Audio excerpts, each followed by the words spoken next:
انا بكلمك وانا تعبان، ما عاد صرت زي اول انا قادر ان انا أدي. لكن ما خلصت مهمتي للاسف.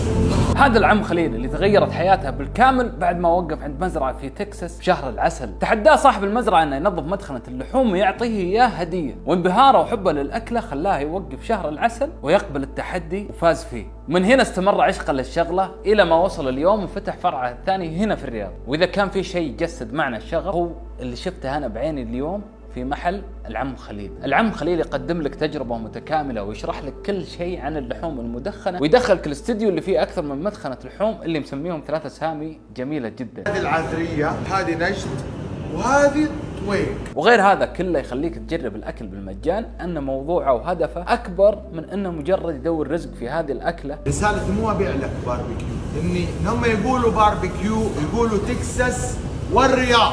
القضية إني إذا كان كل واحد مننا يبحث عن مجد لهذا الوطن الغالي، فأنا ببحث عن مجد في الحتة اللي أنا أقدر أسوي فيه.